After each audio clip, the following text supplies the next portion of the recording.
Presidente, gravação iniciada. Iniciada a gravação. Estamos aqui para as sessões do mês de novembro. Hoje são dia 10, hoje são 10 de novembro. Vamos começar a sessão das 9 horas. Compõe a mesa os conselheiros Andrada, Tatiana, Luiz Eduardo, Valcir, Jorge Freire, Érica e Vanessa, e eu, Rodrigo, presidente. Então, o doutor Luiz pode auxiliar nesse início?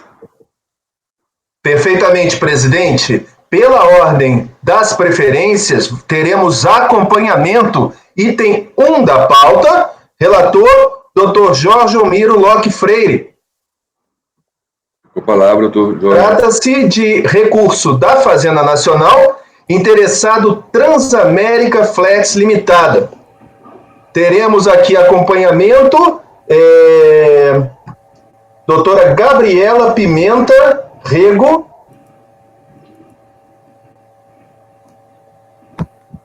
Lima. Perfeito. Bom, presidente, já poderia solicitar a entrada da patrona para acompanhamento. Ana Tereza, pode convocar a patrona para adentrar a sala. Ok, presidente, farei a convocação. Item 01 da pauta, doutora Gabriela. O processo será julgado agora. Esse processo é súmula? Verificando só questão de conhecimento. Está na pasta, pessoal.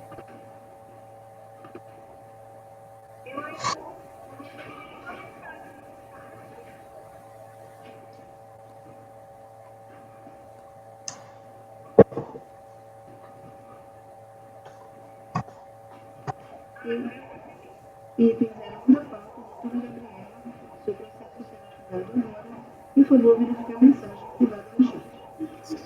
Presidente, o patrono foi convocado. Obrigado.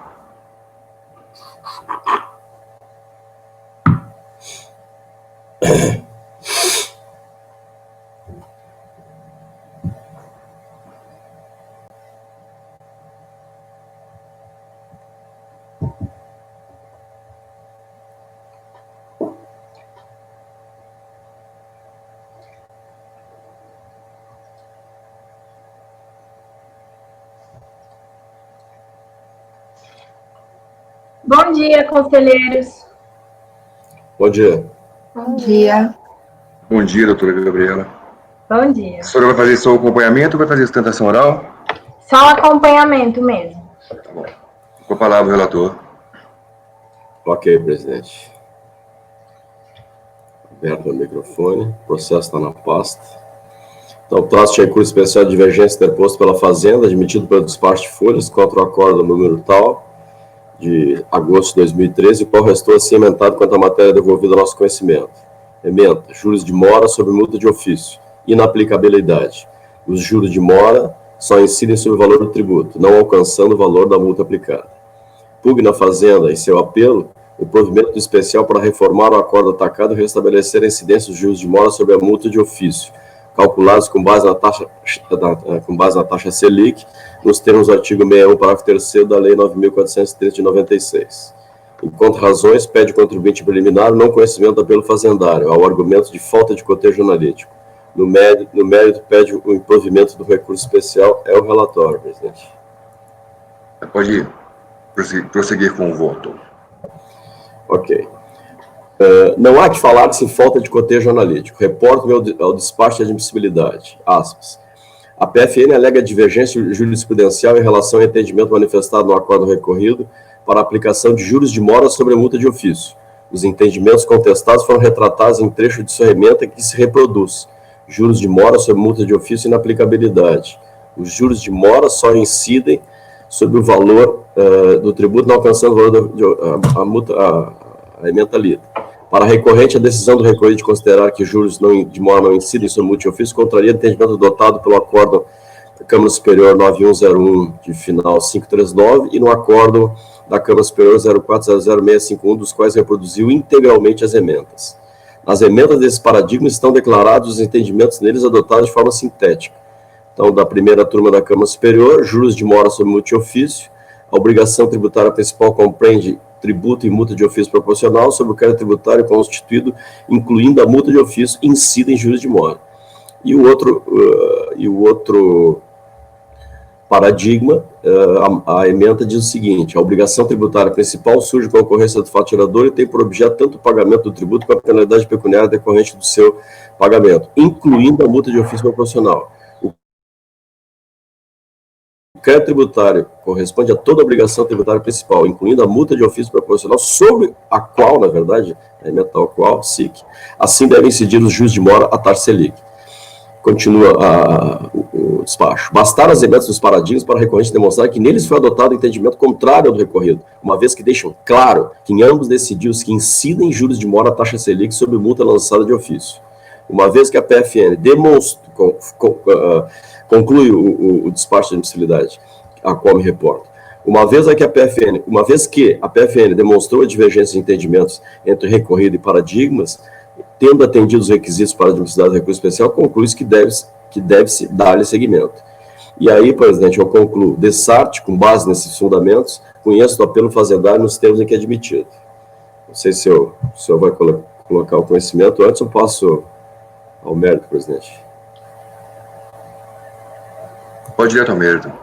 Bom, o mérito, sem mais delongas, é matéria simulada. Então, quanto à questão de fundo, não me alongo. É de ser provido recurso especial, pois a matéria já se encontra, inclusive, simulada nos seguintes termos. Aí eu transcrevo a súmula CARF número 108 e na parte dispositiva concluo, presidente. Ante o exposto, conheço e dou provimento ao recurso especial da Fazenda Nacional, reconhecendo, aqui eu corrigi, a incidência de juros moratórios sobre o valor da multiofício, consoante anunciado da súmula CARF 108. É como voto, presidente. Presidente, eu posso só fazer um esclarecimento? Sim, doutora.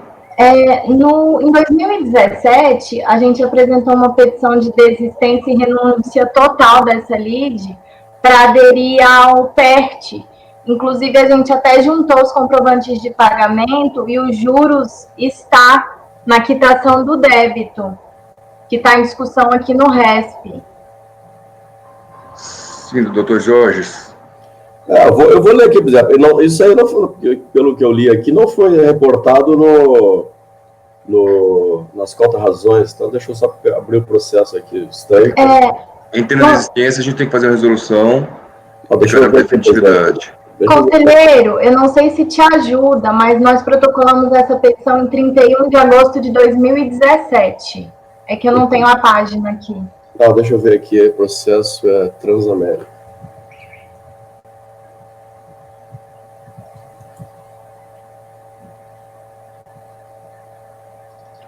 Ou podemos votar também, e no voto o senhor faz essa observação. Só que após a desistência, os atos... Eterna discussão, né, Luiz Eduardo? Se a gente vota ou não recusa a Fazenda com pedido de desistência. Perfeitamente, presidente. Humildemente, acho que não prejudica, né? Porque o resultado seria o mesmo, tanto pela desistência quanto pela aplicação da súmula. Eu sugiro, nessa mesma linha, manter o voto do Dr. Jorge e ele faz uma observação. Sim, já está em votação. No sentido de deixar claro que se foi pago, não pode haver bis in idem ou coisa parecida, né? O regimento do CARF hoje é omisso em relação a isso, então as sessões trabalham de formas diferentes. No novo regimento, já vai vir a determinação que seja por despacho, porque isso afeta as horas de trabalho nossa, a produtividade. Então, sendo por despacho, nem viria a pauta. Mas no próximo regimento que está para ser publicado. Então, o doutor Jorge pode fazer isso. Já está com o voto pronto, fazer uma observação. Essa petição está solta no meio do processo, presidente. Realmente, foi dia 30 de agosto de 2017. Eu numerei aqui. A gente pode votar, deixa eu fazer essa observação no dispositivo. Transamérica, sucessor por incorporação de dispositivo. Vem respeitosamente a manifestar desistência total irrevogável. É o seguinte, presidente, o recurso é da Fazenda Nacional. Isso, a gente pode votar e isso coloca observação. Isso. Só Agora, aí faz observação problema. e declara a definitividade. Eu acho que não, acho que não é o caso de declarar, presidente, porque a gente não tem e-mails para checar, a gente tem só fazer observação para o órgão local, em função da petição de folhas tais, verificar se o crédito tributário foi extinto ou não. Existe um despacho de desistência, só que no despacho de desistência, elaborado foi até assinado, aprovado pelo André Mendes Moura, né, ex-presidente da segunda Câmara. Onde é que está, né? Só que no despacho, ele fala em desistência parcial. Então, ele mandou ir à origem para apartar o processo e devolver para julgar o recurso da Fazenda. Então, no despacho de desistência, ele não considerou que a desistência foi total. Mas, como a gente disse, isso não vai gerar nenhum prejuízo para o contribuinte manter a exigência dos juros de mora, até mesmo porque já foram pagos pelo que a doutora falou. Então o doutor Jorge pode fazer observação antes do dispositivo um pouco, a gente volta do jeito que está. Eu faço observação, presidente, no parágrafo anterior, mas só deixando claro o seguinte, a desistência não foi da Fazenda, e o recorrente é a Fazenda. Só vou fazer essa observação para que a unidade local verifique se eventualmente, conforme os termos da desistência de folhas tais, o processo foi... Até porque é parcial, e quem determina isso aí é a Receita, né? Se vai acatar se a resistência atende ou não aos pressupostos legais. Mas... é que não tem recurso do contribuinte, presidente. Essa é uma das grandes polêmicas do CARF. Cada sessão fala de um jeito. Mas, teoricamente, mesmo tendo recurso da Fazenda, havendo desistência, todos os atos do contencioso são invalidados. Validados não, são inexistentes, como se não houvesse, como se não existissem.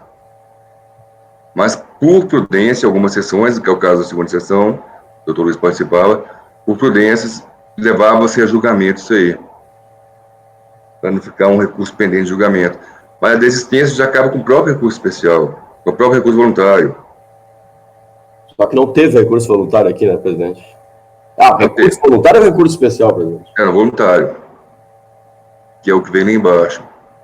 Primeiro recurso para o CARF. É que mesmo os provimentos favoráveis a quem desiste perdem o efeito. Né? Perde o efeito, tudo perde o efeito. Se o processo não tivesse existido. Mas vamos votar. Tá bom, já vai votado com essa observação para a Receita. Então, doutor Andrada. Acompanho o relator, presidente. Doutora Tatiana. Acompanho o relator, presidente. Doutor Luiz. Com o relator, presidente. Doutor Valcir. Com o relator. Doutor Jorge. Acompanho meu voto, presidente. Doutora Érica. Com o relator, presidente. Doutora Vanessa. Acompanho o relator. Então, por unanimidade de votos, deu-se provimento ao recurso especial interposto pela Fazenda. Presidente, só uma dúvida. E aí foi aplicando a súmula 148, certo? 108. 108, tá. E aí vai constar essa observação? Vai. Tá. Essa observação. Tá ótimo. Tá bom? Tá bom, muito obrigada, conselheiro. Obrigado. Ótimo dia. Obrigado.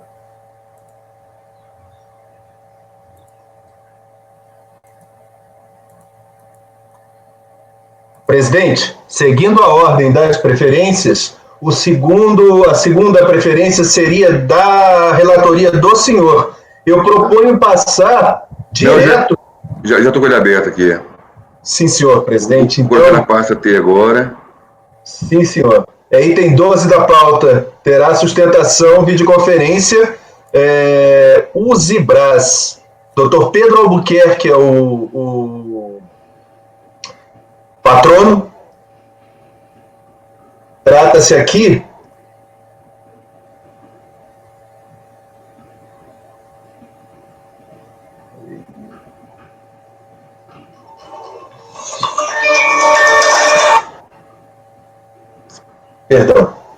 Trata-se aqui de recurso do contribuinte interessado em Fazenda Nacional, presidente. Já está na pasta. Pode convocar o patrono. Ok, presidente, farei a convocação. Conseguiram acessar aí? Acho que agora está... Perfeitamente. Estou desde 8 horas da manhã brigando com esse computador, agora que eu cheguei cá. Item 12 da pauta, do terceiro, pede o obter. Use prazo, né? Por favor, verifique mensagem privada no chat. Doutor Rodrigo, eu não sei se o assunto se o assunto é súmula, mas o lançamento é de 9.500.000. Deixa eu ver se é súmula aqui. Não, mas não é conhecimento. Item 12 da pauta. Não, não é. Não é Por favor, verifique mensagem privada no chat. 9 milhões, pô, eu conferi todos. Inclusive tinha uns com 0 lá no processo, tinha uns com 5 milhões que eram mais. Presidente, não é súmula, mas é decisão do STJ vinculante. Denúncia espontânea. Bom dia. Então entra. Perfeito. Me acesse o carta. Sim, perfeitamente.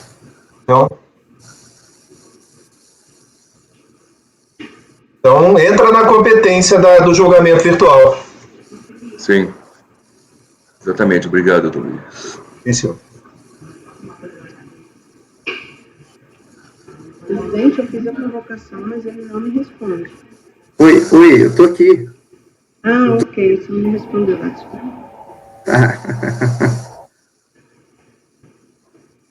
Vou tirar o senhor da sala. Ok. Doutor Pedro, vai fazer sustentação oral?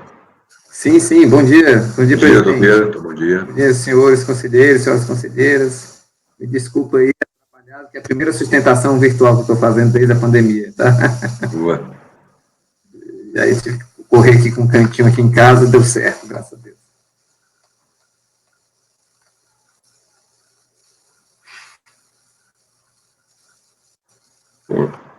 Eu voto ainda abriu no Word errado, mas tudo bem, mas abriu.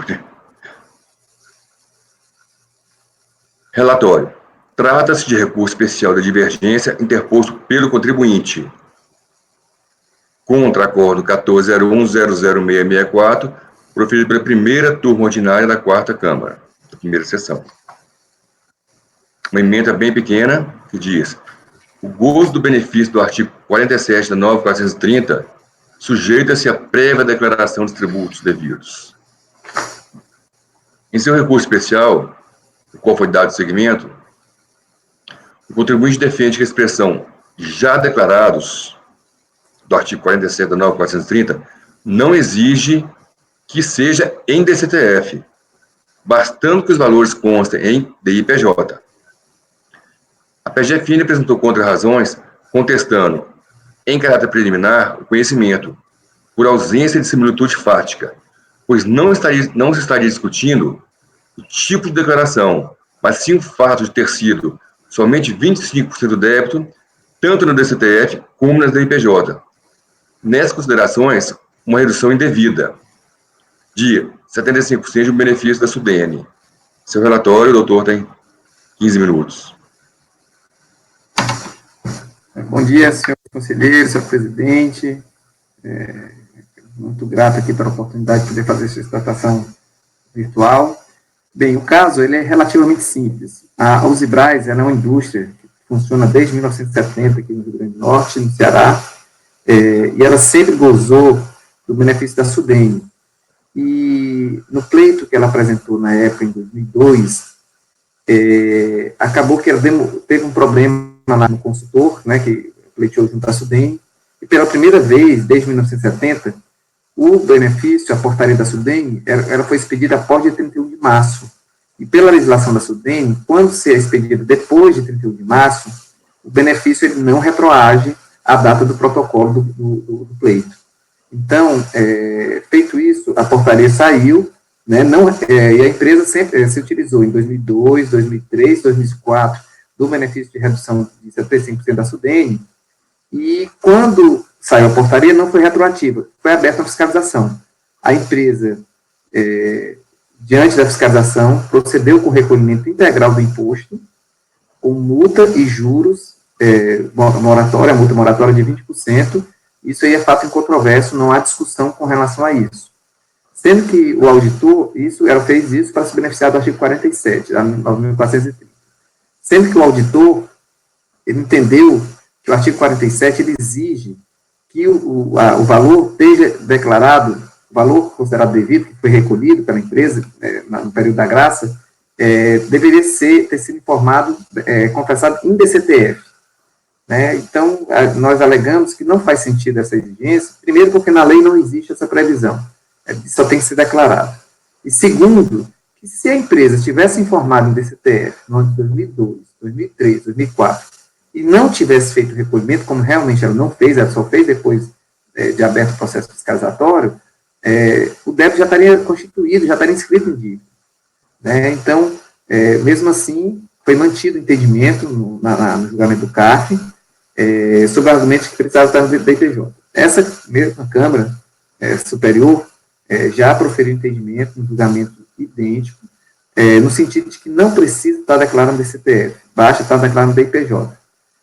Por conta disso, nós apresentamos um recurso especial, e as contrarrazões da Fazenda foi no sentido de que não estaria, supostamente não estaria declarado nem DPJ os valores. Contudo, essa informação não procede. Lá no próprio, vou pedir licença para ler aqui o relatório do próprio auditor, tá? Que tem as folhas do processo, as folhas 293 ou 289 do próprio processo.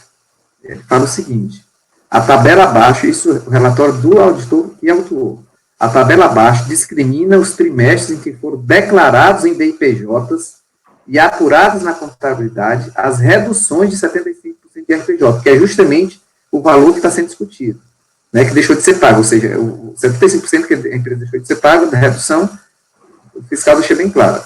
A tabela discrimina os trimestres em que foram declarados na IPJ as reduções de 75% de RPJ, relativas às receitas da filial, bem como os pagamentos efetuados no dia 29 de setembro de 2005, pela fiscalizada.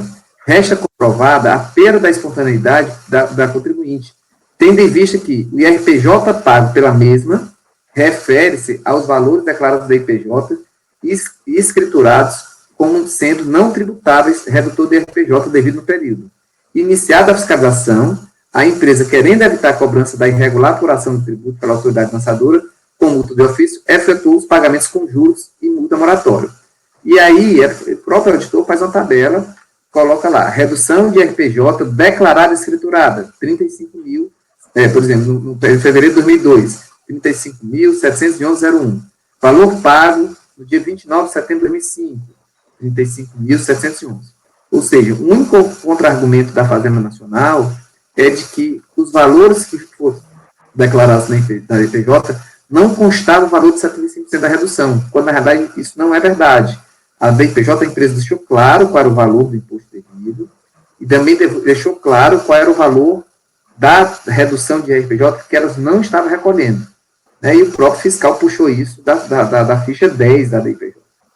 Então, senhores conselheiros, a recorrente, ela entende que esse é o caso típico de aplicação do artigo 47, porque o que é que o legislador pretendia quando esse dispositivo legal?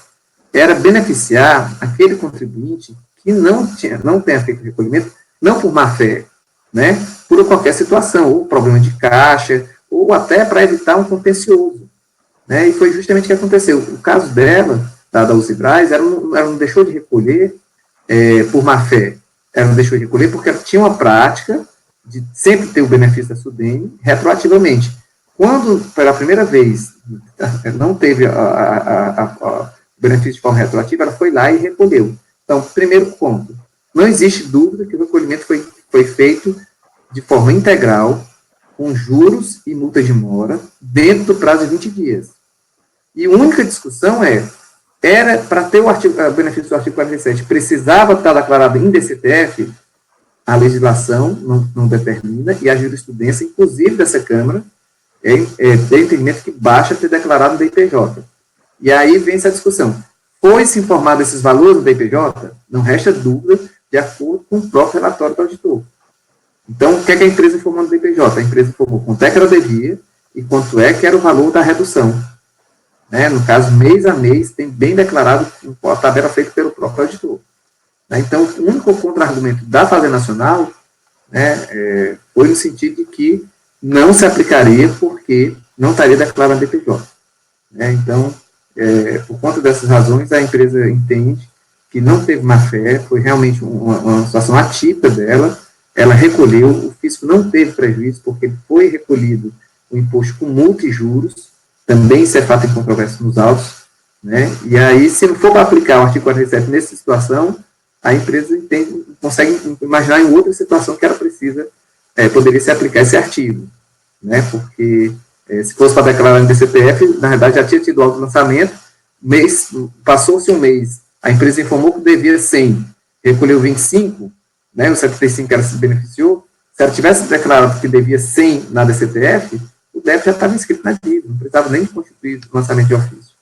Então, por conta dessas razões, senhores, é que a empresa entende que requer que seja dado provimento ao recurso especial, no sentido de aplicar o entendimento dessa própria terceira Câmara, que teve um julgamento numa situação idêntica em...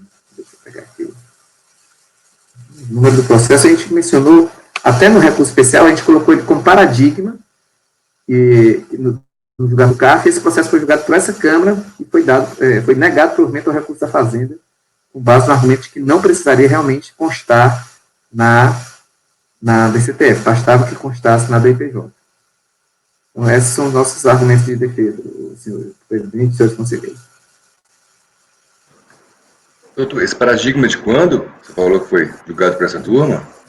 Deixa eu pegar aqui o número dele.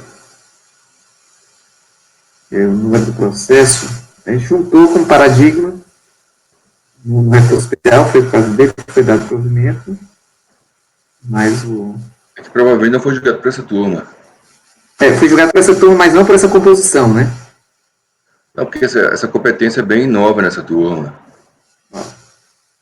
É a primeira sessão que votava essas... Acórdão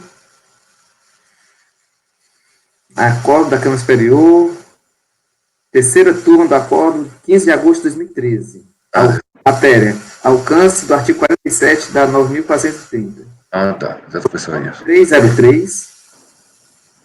É daqui mesmo, 303 é daqui mesmo. 002-397. Obrigado, Sr. Voto. Concluída a votação? Concluída a sustentação?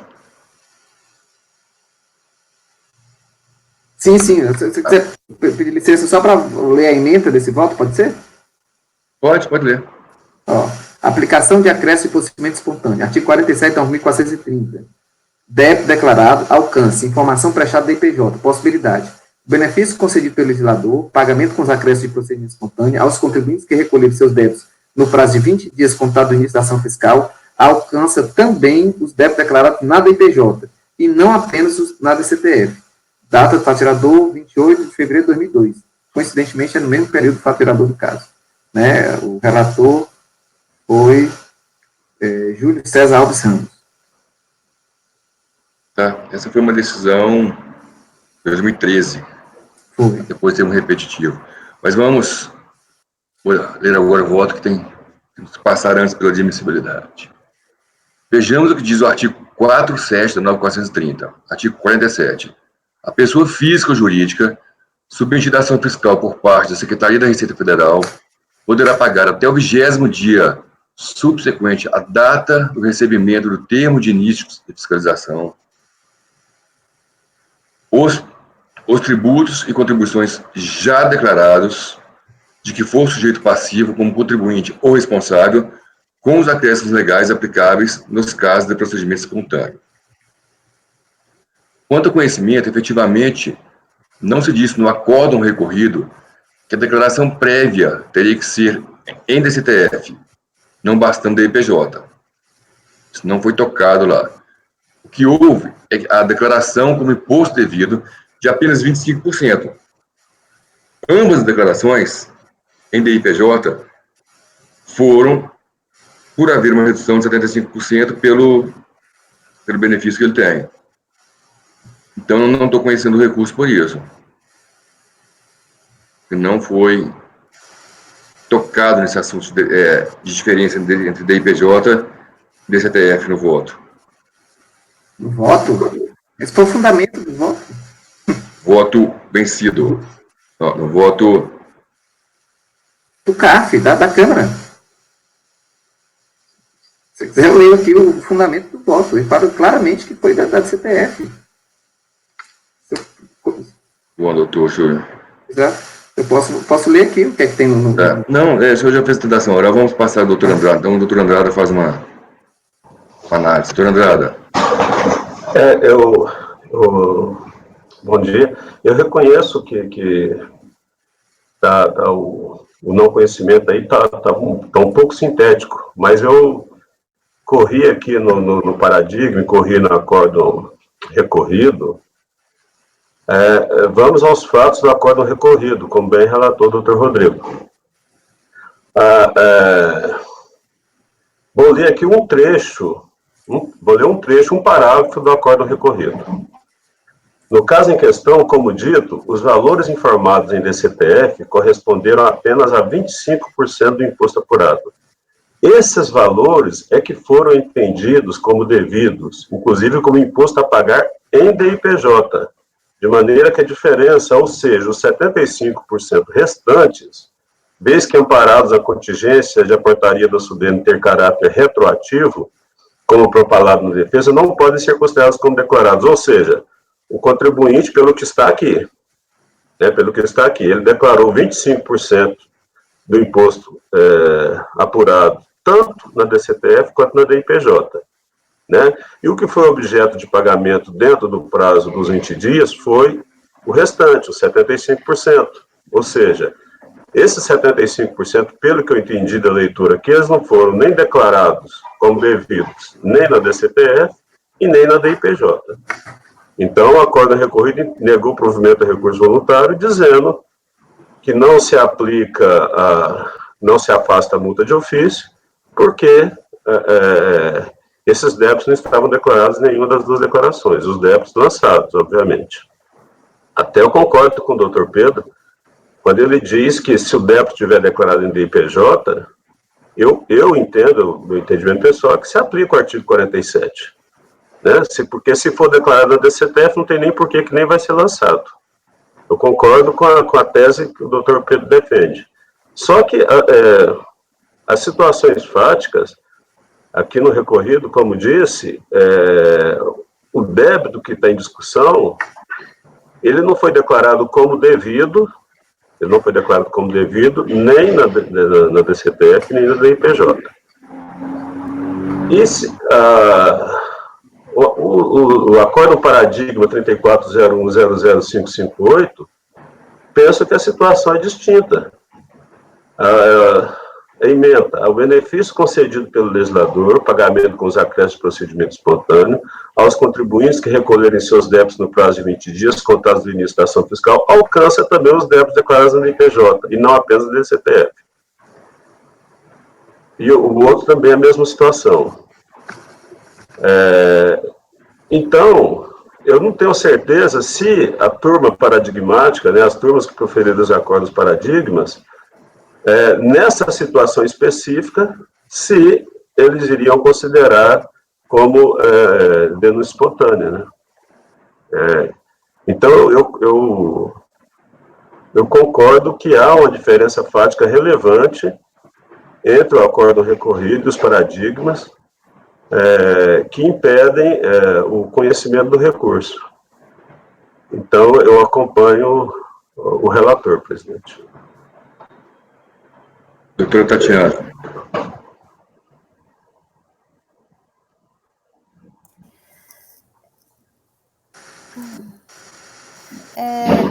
Essa parte, eu estou vendo aqui o relatório também da autoridade fiscal, e eu fiquei com uma dúvida, porque, na verdade, o acórdão recorrido, ele trouxe a mesma frase, né, do relatório fiscal, que fala que na peça de defesa, substancialmente a interessada contra-argumentou que, malgrado ter informado em DCTF valores de imposto com redução de 75%, porque aplicou o benefício indevidamente, né, aí fala, vírgula, os teria declarado em DIPJ e pago dentro do prazo, ou seja, me parece que ele declarou o valor inteiro na DIPJ e ele declarou só 25% na DCTF. Então, eu fiquei com essa dúvida, porque aí, com base nisso, é que foi construído, né, o entendimento no acordo recorrido, mas para mim não ficou claro que a DIPJ também lhe declarou um valor menor. Eu gostaria de um esclarecimento do patrono. Pode ser. O patrono pode esclarecer. Pronto.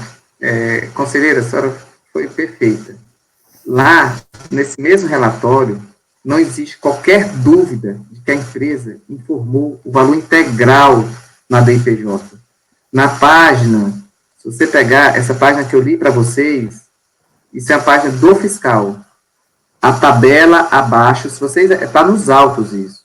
Então, pelo princípio da verdade material, é só analisar a página 293 dos autos. Ele fala o seguinte, a tabela abaixo discrimina os trimestres que foram declarados em DIPJ e apurados pela contabilidade as reduções de RPJ relativas às receitas da filial, bem como os pagamentos efetuados no dia 29 pela fiscalizada. Resta comprovada a perda de espontaneidade do contribuinte, tendo em vista que o RPJ pago pela mesma refere-se aos valores declarados em DIPJ e escriturados como não sendo tributáveis, com o redutor do imposto de renda no período. O que é que a empresa fez com relação a isso? E aí, bota a tabela lá do próprio auditor, ele fala lá, redução de RPJ declarada, 35 mil, valor pago, 35 mil, março, 117 mil, valor pago, 117 mil. O que é que a empresa fez? Para não ter dúvida. A empresa fez o seguinte, olha, na própria página lá do relatório, ela informa no extrato, na consulta do extrato da DIPJ, era valor devido, vamos supor, 100 mil de imposto de renda. Aí ela informa lá embaixo, redução de 75%. Aí ela informa quanto é que ela reduziu na DIPJ de imposto de renda. Desse valor, ela foi lá na DCTF e botou como devido só os 25 mil. Vamos supor que naquele período fosse 100 mil o valor devido. Então, a empresa informou qual era o valor do imposto cheio na DIPJ, informou na DIPJ o valor da redução dela, do imposto, e ela fez o recolhimento da DCTF com base no valor, com desconto da redução do imposto. Então, o que acontece é o seguinte, a empresa, o próprio artigo 47, ele não diz que tem que ser declarado como devido. A intenção é simplesmente declarado, ou seja, se a empresa tivesse declarado como devido e não tivesse recolhido, não precisava de lançamento de ofício. Então, não tem qualquer dúvida. E todo o julgamento do CARF lá foi no sentido de que, olha, a empresa só declarou como devido os 25 mil, com redução. Sim, porque se ela tivesse declarado como devido 100, não precisava ter o lançamento de ofício. Então, então, na página 293, conselheira, se tiver condições de acessar, lá tem até os extratos da DIPJ. Ele juntou, o fiscal tem lá no relatório, até os extratos da DIPJ, os valores que estão devidos. E aí ele fez uma tabela, um resumozinho de qual a empresa declarou. Então, assim, não tem dúvida que está na DIPJ. Agora, ele só recolheu os 25. Entendeu? Esses foram os fatos. E essa foi toda a discussão na Câmara, porque ele entendia que tinha que estar considerado como devido na DCTF.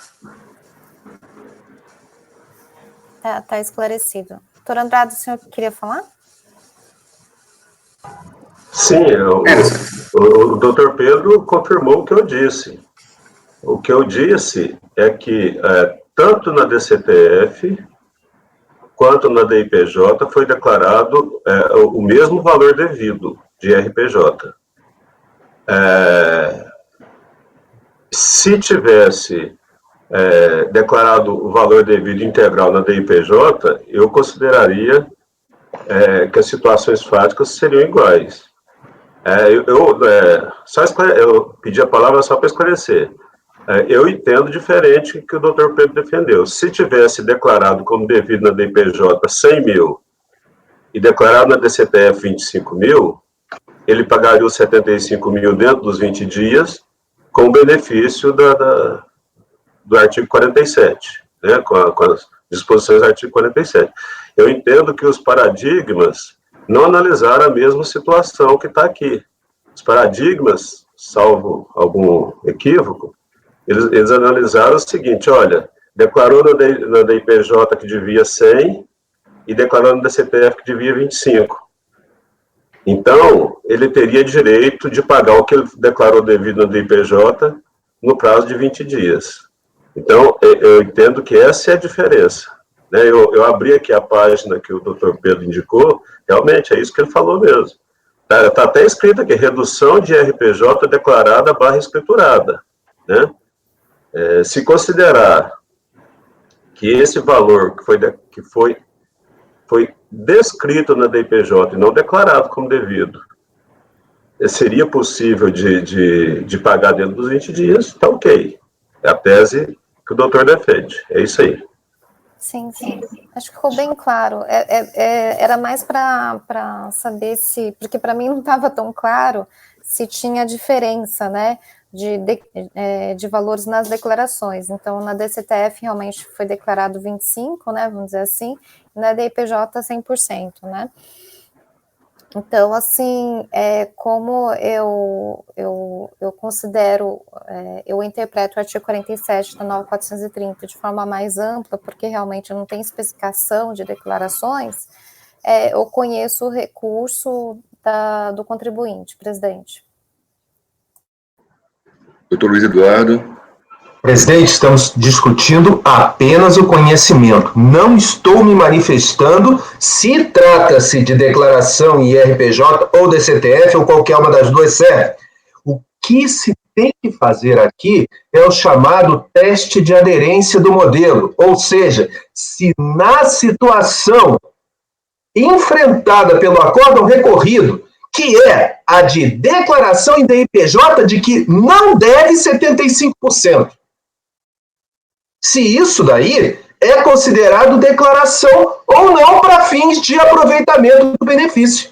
Porque uma coisa é você declarar devido na DIPJ.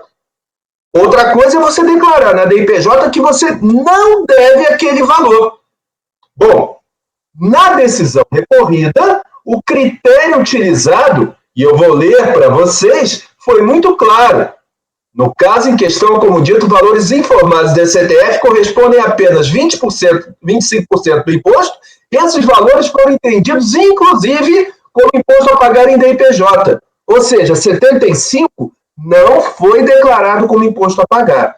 Então, você precisa trazer um acórdão paradigma em que, tendo sido declarado numa DIPJ que você não deve um valor por um benefício fiscal, o colegiado tem entendido isso como valor declarado para fins de aplicação do benefício do artigo 47 da Lei 9.430, com a redação da 9.532. Vejamos o que o acórdão paradigma discutiu. O acórdão paradigma discutiu que se tiver declarado como devido na DIPJ, ele aceita. Ora, pegue a situação do recorrido, que não foi declarado como devido. Você consegue dizer que o colegiado paradigma vai dar uma decisão igual ou diferente daquela do recorrido? Não, porque não foi discutido aquele assunto. O que acontece é que devia ter sido trazido como paradigma um acórdão em que uma empresa que tenha benefício fiscal tenha declarado que deve só 25%, e tenha sido considerado que 100% estavam declarados. Isso não foi trazido.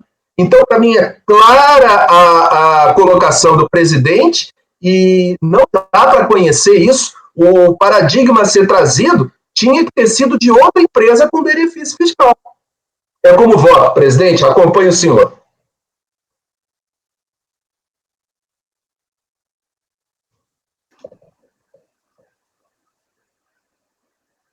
O patrono caiu, né? Seu microfone está desligado, senhor presidente. Está com o telefone desligado. Bom, presidente, se o senhor quiser, eu repito o meu voto. Já falei demais, mas o senhor pede para a senhora Ana Tereza chamar ele de volta? Sim, ouvimos claramente, acho que ele ouviu também, que ele caiu agora, parece. Eu vi o patrão se levantando da cadeira antes de cair. Ana Tereza, o patrão está na sala de... Presidente, ele não está na sala mais. Tá, então ele se retirou. Vamos continuar a votação. Ele deve entrar, deve ter caído. Enfim. Tá, vamos esperar 5 minutinhos, então. Luiz, microfone. Presidente, eu posso pegar um café enquanto o senhor espera? Pode, esperar 5 minutinhos. Sim. Vou pegar um café. Eu não sei se ele quis sair ou se ele saiu sem querer.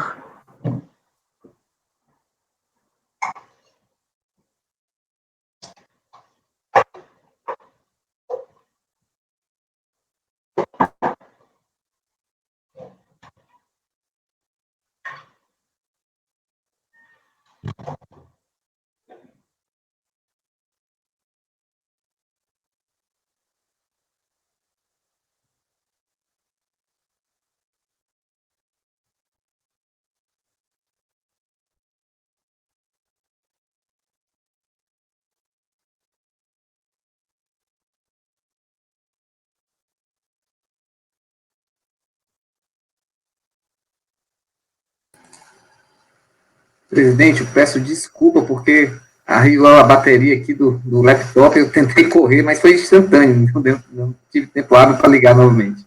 Mil desculpas, tá? Esses problemas tecnológicos ocorrem. E pior que a bateria estava cheia, porque estava super tranquilo. Desculpa. Doutor Luiz Eduardo foi pegar um café.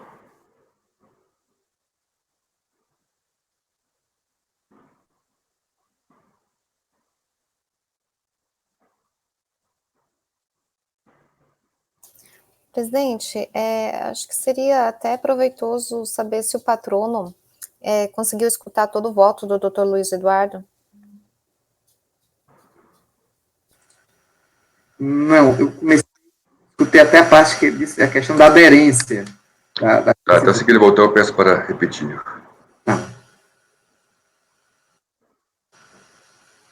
É porque foi muito esclarecedor o voto dele. O Luiz Eduardo, ele é doutor em admissibilidade, sabe como poucos desenvolver.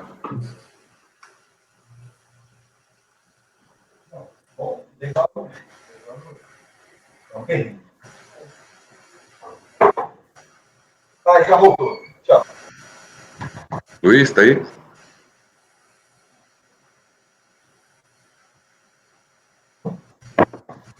Retornei, presidente. Doutor Luiz, Sim, senhor. Vou repetir meu voto, presidente. Doutor Pedro, eu só tenho que repetir, como eu disse, o senhor é a pessoa que eu conheço que mais sabe de admissibilidade, mais sabe explicar a admissibilidade. Então, você poderia... Sim, senhor presidente. Primeira coisa que eu coloquei no meu voto é que eu não estou me manifestando sobre o mérito, se é necessário declaração em DCTF ou se basta DIPJ. Então, eu não estou adiantando. A questão aqui é a admissibilidade do recurso.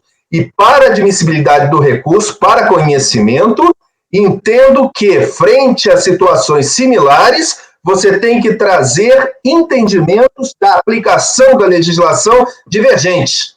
Vejamos a situação enfrentada no recorrido. No recorrido, você tem uma DIPJ em que o contribuinte alega que, de um total de 100, não deve 75 e deve 25. Isso é a informação da DIPJ. E na DCTF, ele confirma que deve 25. Pois bem, o colegiado recorrido entendeu que, nesse caso, os 75 não estavam declarados.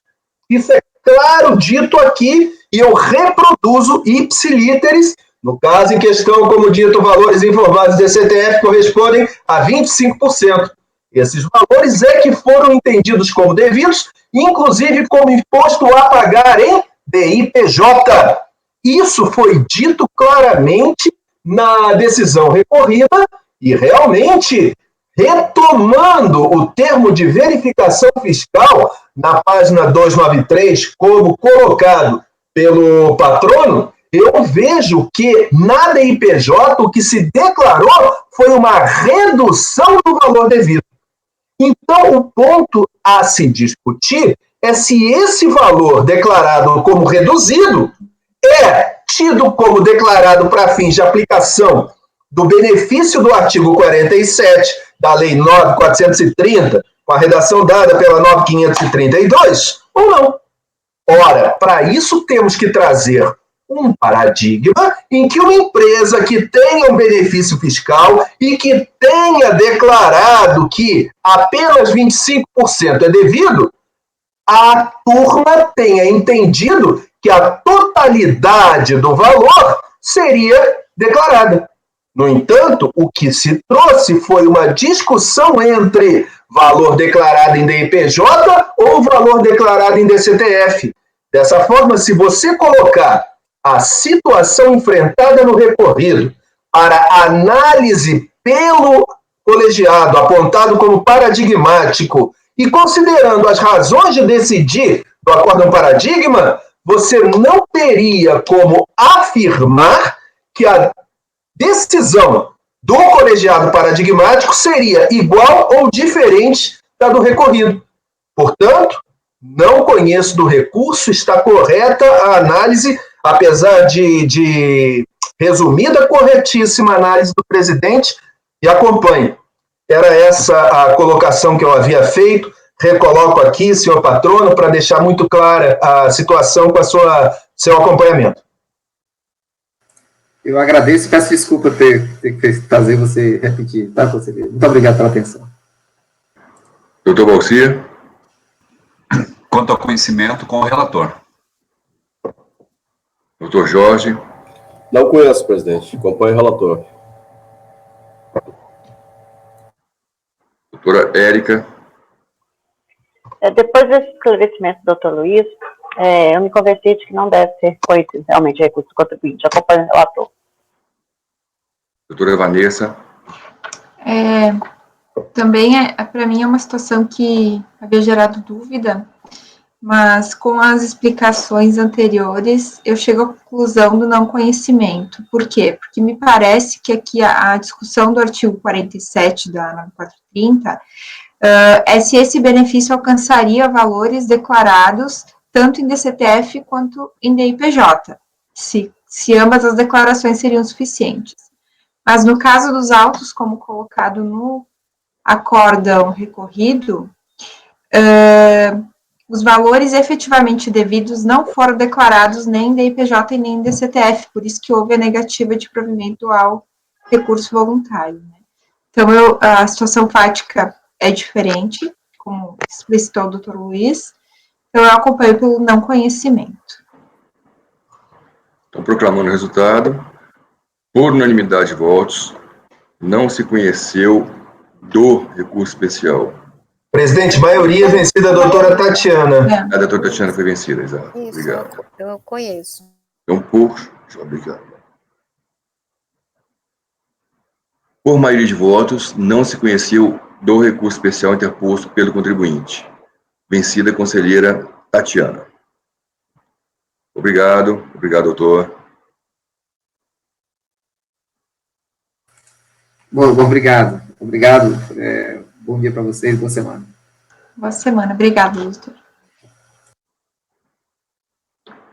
Já saiu. Então, agora, item 14. Doutora Vanessa.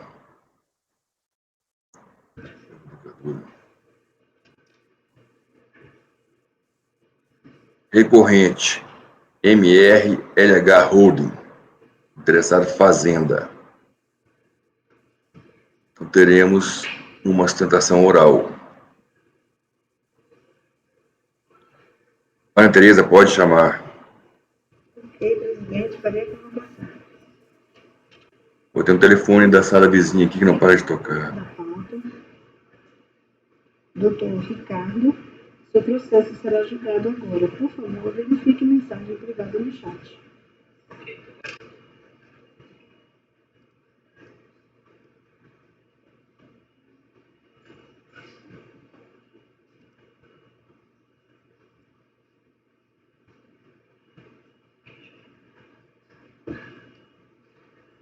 Presidente, o patrão foi colocado.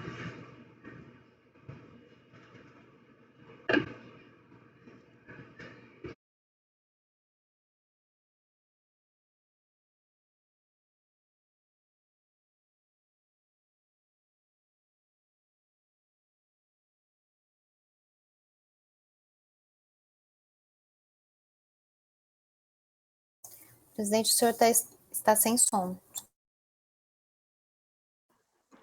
Falei que acho que não devemos ter problema em concluir a pauta. Bom dia. Nessa manhã. Bom dia. Bom dia, doutor Ricardo. Está nos ouvindo? Estou ouvindo perfeitamente, senhor presidente. Todos ouvindo, doutor Ricardo? Uhum. Então, esse é o item 14. Como eu disse, recorrente MRLH e recorrida à Fazenda Nacional. Com a palavra a doutora Vanessa Marini Tcheconero, relatora do processo. Então, aqui trata-se de recurso especial de divergência interposto pelo contribuinte, aí América do Sul Hold, acho que é a nova denominação, com foco no artigo 67 do anexo 2 do RICARF, buscando a reforma do acórdão 1801-000774, de 22 de novembro de 2011. Foi preferido pela primeira turma especial da primeira sessão de julgamento, negando provimento ao recurso voluntário. Com a seguinte ementa: nos casos de lançamento de ofício, deve ser aplicada a multa de 50%, exigida isoladamente sobre o valor da estimativa mensal de RPJ e de CSL, que deixou de ser declarada de CTF ou paga, nos termos do que dispõe a Lei 9430 de 96, o artigo 44b, inciso 2, linha B. Não resignado com o acórdão, o contribuinte interpôs o recurso alegando divergência com relação a duas matérias: a discussão sobre a base de cálculo da multa isolada, após o balanço anual, constituir-se o tributo estimado não recolhido ou no valor do imposto ou da contribuição social devida ao final do período, e ainda alegando a nulidade da multa isolada, a revogação da base legal aplicada no lançamento. Para comprovar o dissenso, relacionou com paradigmas dos acórdãos Câmara Superior 0105629 e 105.16388 para a primeira matéria, e 102.48012, 204.01778 e 103.22.930 para a segunda matéria. Foi dado seguimento parcial ao recurso especial nos termos do despacho de 24 de julho de 2015, por entender como comprovada a divergência jurisprudencial com relação à matéria base de cálculo da multa isolada por falta de recolhimento de estimativa.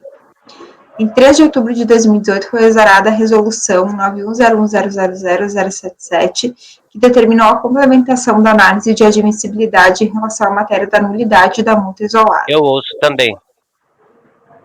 Oi? Sim. Uma vez que o tema não havia sido objeto de exame de admissibilidade. Com relação à matéria de nulidade, foi negado seguimento ao recurso especial, nos termos do despacho de 7 de dezembro de 2018, confirmado em despacho que rejeitou o agravo do contribuinte proferido em 3 de maio de 2019. A Fazenda apresentou contrarrazões ao recurso especial, requerendo a negativa de provimento. É o relatório. Doutor Ricardo, tem 15 minutos. Muito obrigado, senhor presidente, senhora relatora, demais integrantes da Câmara. Outro dia eu li num artigo que eu tenho 3 minutos de atenção dos julgadores, então vou ser bem rápido, porque é um assunto conhecido e não tem grande delonga aqui. Queria só enfatizar 3 pontos que eu reputo muito importantes para esse caso. Primeiro que nós estamos falando de uma base de cálculo de tributo do ano de 2002 e 2003, portanto estamos naquela legislação antiga. O segundo ponto é que eu gosto de acompanhar os acórdons da Câmara Superior e também os outros acórdons do tribunal, e gosto muito quando o tribunal diz que determinada verba tem uma determinada natureza, e para essa verba, se não incide imposto de renda, o reflexo natural é que não incida contribuição social sobre o lucro. E esse processo aqui ele tem uma particularidade muito interessante, porque quando ele foi lavrado, o processo de imposto de renda e o de CSL tramitaram separados. E é engraçado que o de imposto de renda já foi integralmente cancelado, tendo em vista que o fundamento legal teria sido revogado. Então, não sei qual vai ser o resultado do julgamento, mas se porventura a gente tiver um julgamento mantendo aqui, nós vamos ter a seguinte situação: o imposto de renda foi cancelado com base num dispositivo que foi declarado inconstitucional, e eu vou ter a multa aplicada para a CSL. Claro que nosso ordenamento permite essas coisas, mas é no mínimo interessante esse ponto.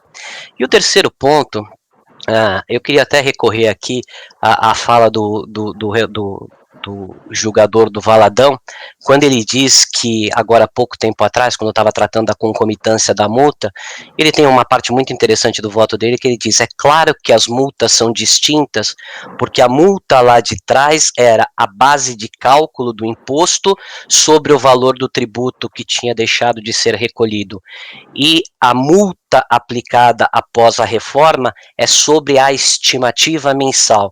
Então são duas bases de cálculos totalmente diferentes, são duas bases de cálculo totalmente distintas. E quando o auto foi lavrado, nós estamos falando do exercício 2002, 2003, o auto foi lavrado em 2007, então a fiscalização já sabia qual seria a base de cálculo do imposto de renda e da CSL naquele período. Portanto, poderia ter aplicado a base de cálculo que nós entendemos correta, que é o que eu sustento, que seria o valor apurado após o término do exercício. É uma matéria que os senhores conhecem bem e os senhores já devem ter até uma convicção formada. Mas o voto do Valadão, ele é bem interessante para dizer: olha, as multas são diferentes porque a base de cálculo é diferente, então a gente não pode falar na base de cálculo mensal de estimativa que só veio a partir de 2007, por isso que foi a reforma. E aí aparece um segundo ponto que é mais interessante ainda, né? Se as bases de cálculo são distintas, para mim não haveria como manter aquela autuação, porque se eu tenho um novo dispositivo, está claro que eu tive uma revogação daquele dispositivo, que foi o que aconteceu no julgamento do imposto de renda, que foi reconhecido. Os senhores conhecem bem a matéria, eu só queria enfatizar esses pontos, provavelmente os senhores já têm uma convicção do julgamento, mas esses 3 pontos são os pontos que saltam aos olhos, né? Muito obrigado pela oportunidade, senhor presidente, muito obrigado, senhora relatora, estou aqui para escutar o voto, esperançoso, figas na mão aqui. Com a palavra a relatora. Então, admissibilidade. Recurso especial de divergência interposto pelo contribuinte atende os requisitos de admissibilidade, devendo, portanto, ter prosseguimento. No mérito, o contribuinte insurge-se quanto ao entendimento do acórdão recorrido quanto à base de cálculo da multa isolada por falta de recolhimento de estimativas. A pretensão da recorrente merece prosperar. Nesse sentido, nós temos o acórdão 9101005078, de relatoria do ilustre conselheiro Caio César Nader Quintela, que é da primeira turma da Câmara Superior, que traz os seguintes fundamentos. Vou pedir para os senhores irem para a página 8 do meu voto, que traz o cerne da argumentação. Em resumo, extrai-se do entendimento adotado no acórdão que o Dr. Caio se apoiou, para aplicar também agora ao presente caso que a correta interpretação da prescrição sancionatória do inciso 4º do parágrafo 1º do artigo 44 da Lei 9430, sob devido confronto com o teor do seu próprio caput, que tange a fatos ocorridos até janeiro de 2007, é de que a multa isolada prevista deve ser calculada com base na totalidade ou diferença de tributo ou contribuição efetivamente devidos pelo contribuinte, apurados ao final do período. À luz de tal entendimento, no presente caso, considerando-se os fatos e as provas incontroversos, resta evidente que tornou-se bases equivocadas na aplicação da penalidade, adotando o cálculo da fiscalização referente às estimativas mensais sem considerar o lançamento de ofícios, valores da CSL devida, previamente informados nas EPJs de cada período. A Fazenda, ao seu turno, defende em seu apelo uma interpretação dessa mesma redação do artigo 44, do 9430, anterior a 2007, em que não se considera o teor do seu caput, mas isoladamente o teor do inciso 4º do parágrafo 1º para se extrair a base da sanção. Ora, havendo eventual antinomia ou conflito prescritivo entre o caput e os incisos de um determinado parágrafo, é absolutamente pacífico, inclusive em atenção ao artigo 11, inciso 13, linha C, da Lei Complementar 95 de 98, que deve prevalecer hermenêutica que privilegia aquilo veiculado no caput, não podendo, de forma alguma, simplesmente ignorar a redação da partícula primordial do dispositivo, a que os parágrafos, incisos e alíneas se submetem. Novamente ilustrando tal entendimento, agora que se filia, confira esse trecho do voto do então conselheiro Marcos Vinícius Neder, proferido no acórdão 0105552, de 4 de dezembro de 2006, pela primeira turma da Câmara Superior. Então, assim, o tributo correspondente e a estimativa a ser paga no curso do ano devem guardar estrita correlação, de modo que a previsão para o pagamento do tributo há de coincidir com o valor pago de estimativa ao final do exercício. Eventuais diferenças a maior ou a menor na confrontação de valores geram pagamento ou devolução de tributo, respectivamente. Assim, por força da própria base de cálculo eleita pelo legislador, totalidade ou diferença do tributo, só há que se falar em multa isolada quando evidenciada a existência de tributo devido. Defendem alguns que a conclusão acima contradiz o parágrafo 1º, inciso 4º do mesmo dispositivo legal, que estabelece a aplicação de multa isolada na hipótese de a pessoa jurídica estar sujeito ao pagamento de tributo ou contribuição e deixar de fazê-lo, ainda que tenha prejuízo ou apurado base de cálculo negativa para a contribuição social sobre lucro líquido, no calendário correspondente. Ou seja, por esse enunciado, permaneceria obrigatório o recolhimento por estimativa, mesmo se houvesse prejuízo ou base de cálculo negativo. Essa contradição é apenas aparente. O parágrafo 2º do artigo 39 da Lei 8.383 de 91 autoriza a interpretação ou diminuição dos pagamentos por antecipação quando o contribuinte demonstra, mediante balanços ou balancetes mensais, que o valor já pago da estimativa acumulada excede o valor do tributo calculado com base no lucro ajustado do período em curso.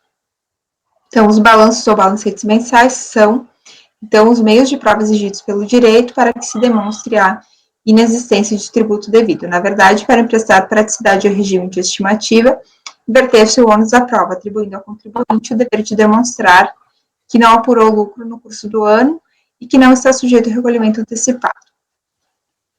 Assim, caso a pessoa jurídica não promova o correspondente recolhimento da estimativa nos meses próprios do respectivo ano calendário e não apresente os balancetes de suspensão no curso do período, ainda que tenha experimentado prejuízo ou base de cálculo negativo, ficará sujeita à multa isolada de que trata o artigo 44 da Lei 9430.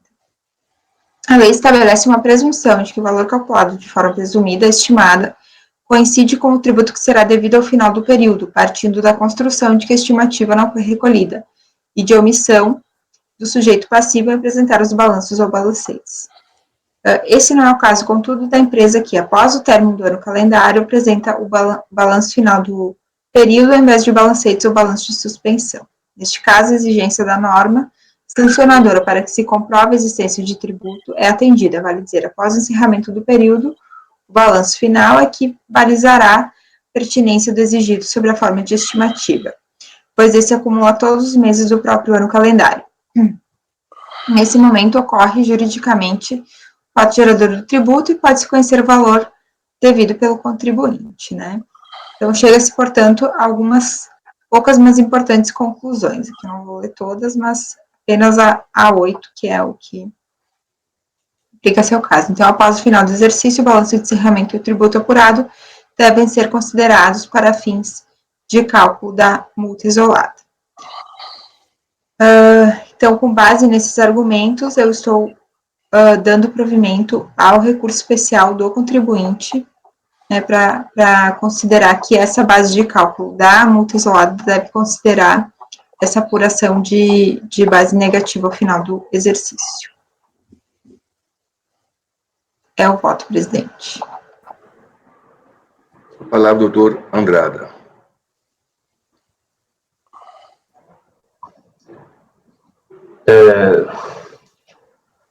Deixando claro aqui que a gente não é o caso aqui, a discussão do processo, não é o caso da súmula CARF número 105, Não. Que reconheço que também não foi o argumento utilizado pela doutora Vanessa para dar provimento ao recurso. Só para chamar a atenção, porque a súmula CARF 105, a multa isolada por falta de recolhimento de estimativas, lançada com fundamento no artigo 44, parágrafo 1º, inciso 4 da Lei 9.496, não pode ser exigida ao mesmo tempo da multa de ofício por falta de pagamento do RPJ e contribuição social, apurado no ajuste anual, devendo subsistir a multa de ofício. Então, não é o caso disso aqui, que não está se discutindo a concomitância dessas multas. Foi aplicada a multa isolada, e com a devida vênia eu abro divergência, conclamando, inclusive, a atual jurisprudência da Câmara Superior de Recursos Fiscais, primeira turma. Cito, por exemplo, Acórdão 9101-003810, de 2 de outubro de 2018, e também o 9101-004-294, de 11 de julho de 2019. Todos por maioria de votos. Por disposição expressa da lei, o contribuinte deixou de recolher os valores devidos por estimativa e a lei previa a aplicação da multa isolada, né? Então, eu, salvo engano, não sei se é nesse processo ou foi em outro, essa multa foi reduzida, né, de 75% para 50%, já foi reconhecida nas decisões anteriores, e, no meu entendimento, trata-se de se aplicar diretamente o dispositivo legal, não vejo nenhum motivo para não aplicar o dispositivo legal, que é a multa sobre a base de cálculo estimada, sobre o valor estimado da contribuição social. Mesmo que no final do ano venha a ter base de cálculo negativa. Então, com a devida vênia, abre divergência para negar provimento ao recurso especial do contribuinte. Doutora Tatiana. Até, presidente, só para deixar esclarecido, esse acórdão que eu citei, esse voto do Dr. Caio Quintel foi o voto vencido, tá? Ele era o relator, mas ficou vencido, que é a posição a que eu me filio, que se apurar base de cálculo negativa ao final do exercício, aí não tem base para multa isolada. Sim. Inclusive, assim, esse voto foi muito bem feito, né, doutora Vanessa, pelo doutor Caio, mas tem um voto também muito bom da doutora Cristiane Costa também, no mesmo sentido, porque se a apuração, assim, eu compartilho do mesmo entendimento, porque se a apuração do IRPJ é no final do exercício, e no final do exercício não há incidência, não há apuração do IR devido, né, então não há por que aplicar a multa por falta de recolhimento por estimativa mensal, né, então esse também é o meu entendimento, porque a rigor não houve infração. Então eu acompanho a doutora Vanessa, presidente. Doutor Luiz Eduardo.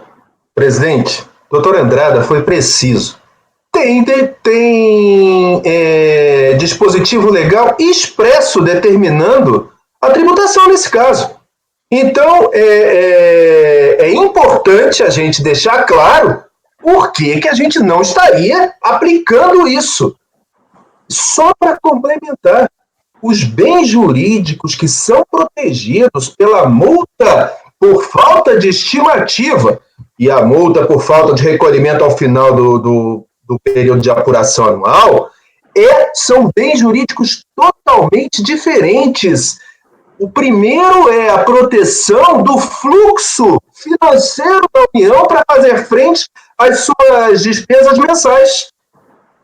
Isso, se não for cumprido pelos contribuintes, a União não consegue cumprir o seu orçamento, ou a execução do orçamento, e para isso tem uma multa específica. Lá no final, você tem um outro bem jurídico, que é o recolhimento, de acordo com o fato gerador, de acordo com a capacidade distributiva. Um é financeiro, o outro tem uma questão jurídica mais profunda para ser discutida. Portanto, bens jurídicos diferentes. normas diferentes, não há problema nenhum em existir essas duas. Tem uma norma para isso. O doutor Andrada foi preciso. Eu quero só deixar claro, complementar um segundo ponto. Quebrar essa lógica quebra o sistema. O sistema foi concebido para tal. O que aconteceu foi uma discussão de filigrana, de qual é a palavra que podia ter usada aqui, a palavra que podia ser usada ali, para quebrar um sistema. Aí teve que vir uma lei para explicar, olha, a palavra foi usar um sinônimo, para poder restabelecer. Esse é o meu entendimento. Eu deixo muito claro que o doutor Andrada foi preciso. É cumprir a lei. Eu acompanho com todas as vênias a doutora Vanessa, que eu sempre respeito a posição, e a doutora Tatiana, que entendem diferente de mim. Eu acompanho a divergência como voto. Doutor Valcir. Se não me falha a memória, na sessão de outubro, nós deliberamos no processo de relatoria do doutor Rodrigo, essa mesma questão, é o 9303010833, só que não está publicado ainda, mas está na ata. Eu voto com a divergência. Doutor Valcir, deve estar publicado, sim, só tem um voto meu não publicado. Eu procurei é o próprio, então. É o próprio. Eu procurei no sítio do CARF, não encontrei, mas eu fui para a ata, e se não me falha a memória lá, votamos por unanimidade. Está votando só um. Perfeito. Doutor Jorge. Acompanhe a divergência, presidente. Doutora Érica. Presidente, eu vou acompanhar a relatora, porque eu também me filiei a essa corrente aí. A Tatiana citou a Cristiana, eu tinha visto era o voto da Cristiana, então eu voto com a relatora, para excluir a multa. Doutora Vanessa. Eu me acompanho, presidente. Mas eu até vou pedir para o doutor Valcir repetir É a própria relatora. O número desse acórdão que ele citou, para eu fazer olhar se eu mudei entendimento ou não. Exato, para verificar essa mesma questão. É 93. Presidente, se eu puder fazer um esclarecimento, já que a relatora votou com ela mesmo, tem que contar 2 vezes o voto dela. Boa. 9303? 010833. Só não está publicado ainda, está na ata só, né? É que é a primeira vez que eu relatei esse assunto, então pode ser que tenha... Eu tenho um voto para essa sessão que foi retirado de pauta por solicitação do patrono ou do contribuinte. Obrigada, doutora Valcir. Eu que agradeço. Então, eu também voto com a divergência. O resultado final ficou por maioria de votos. Negou-se provimento ao recurso. Vencidas as conselheiras Tatiana, Érica e Vanessa. Okay? Obrigado, doutor Ricardo. Obrigado, senhor presidente. Obrigado, senhora relatora. Foi uma satisfação participar. Eu particularmente não concordo, mas tudo bem. Eu sou melhor que o Trump, eu preciso dizer. Um grande abraço a todos. Muito obrigado. Um bom dia. Outro abraço. Tchau, tchau. Voto vencedor. Voto vencedor, doutor Andrada.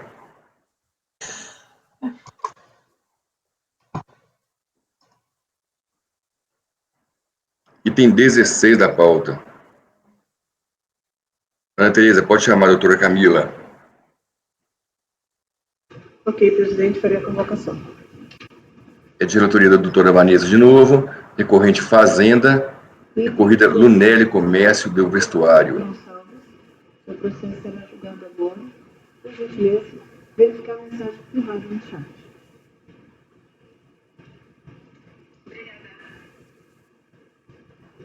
Já está na pasta, presidente. Só estou fazendo a anotação desse anterior aqui.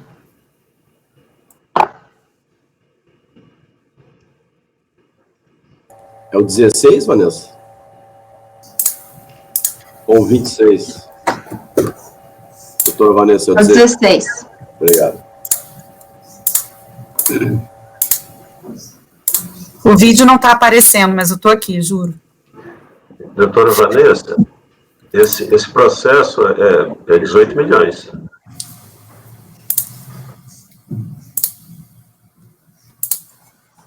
18 milhões? Parece que pela alegação que da pauta é súmula. Deixa eu... Parece ser súmula, sim. Súmula Parece 105. ser súmula. É. Até 2007. Aí Só que pode vai ter uma... Questão de ordem, né? Deixa eu pegar aqui. A doutora Camila está presente. Está nos ouvindo, doutora Camila? Perfeitamente. Obrigada, doutor Rodrigo. É o item 16, recorrente Fazenda, interessado Lunelli Comércio do Vestuário. Estou repetindo aqui, ó. Os interessados para a doutora Camila posso Presidente, só vou presente. colocar uma questão antes, porque aqui caso de súmula, realmente súmula 105, mas tem um período, que é o período de 2007, que pode gerar discussão sobre se aplica ou não a súmula. Então, eu não sei se a turma entende que a gente pode votar ou não, porque aí para 2007 não seria simples aplicação da súmula, né? Seria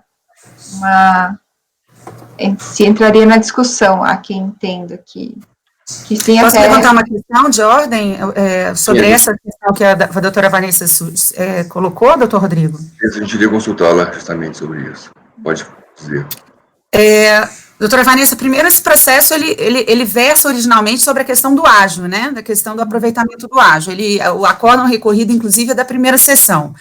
E em relação à questão da concomitância das multas, realmente tem a súmula 105 que trata da questão específica, e recentemente, mais precisamente há uns 2 meses atrás, a primeira turma da Câmara Superior sobre exatamente essa matéria já se posicionou, tá? Nesse caso que foi analisado pela primeira turma da Câmara Superior, que era essa a matéria que eu ia tratar na sustentação oral, ela, inclusive, aplicou a súmula no período posterior a 2006, ao exercício de 2007, porque também era objeto do recurso. Era essa a minha observação seguinte. Tá, então, em havendo súmula e aplicação de súmula, podemos votar. Tá, então, perfeito, presidente. Vou fazer os esclarecimentos feitos pela senhora e pelo doutor Camila. Então, aqui trata-se de recurso especial de divergência interposto pela Fazenda, buscando a reforma do acórdão 14.02.001.333, proferido, então, pela segunda turma ordinária da 4ª Câmara da primeira sessão, de 6 de março de 2013, através do qual foi dado provimento parcial recurso voluntário para cancelar a multa isolada, que é a discussão que se tem aqui, né? Então, a decisão do recurso voluntário foi reratificada pelo acórdão de embargos 14.02.002.828, de 25 de janeiro de 2018, que deu provimento aos embargos de declaração opostos pelo contribuinte sem atribuição de efeitos infringentes para suprir a omissão apontada. O julgado, então, recebeu a seguinte ementa, que era só a questão dos juros de mora sobre a multa de ofício. Não resignado desfavorável, a Fazenda interpõe recurso especial, alegando divergência com relação à aplicação da multa de ofício acumulada com a multa isolada prevista para penalizar o contribuinte que não cumpre a sistemática de recolhimento mensal do tributo com base no regime de estimativa, defendendo que a súmula CARF 105 é aplicável apenas até o ano calendário de 2006. Para comprovar o dissenso, relacionou com paradigmas dos acórdãos 14.01.000.761 e 91.01.00947. Foi dado seguimento ao recurso especial, por se entender como comprovada a divergência. O contribuinte apresentou contrarrazões, postulando a negativa de provimento ao recurso. É o relatório, uma síntese, né? Então, posso ir ao voto? Não, doutora Camila tem 15 minutos. Perdão.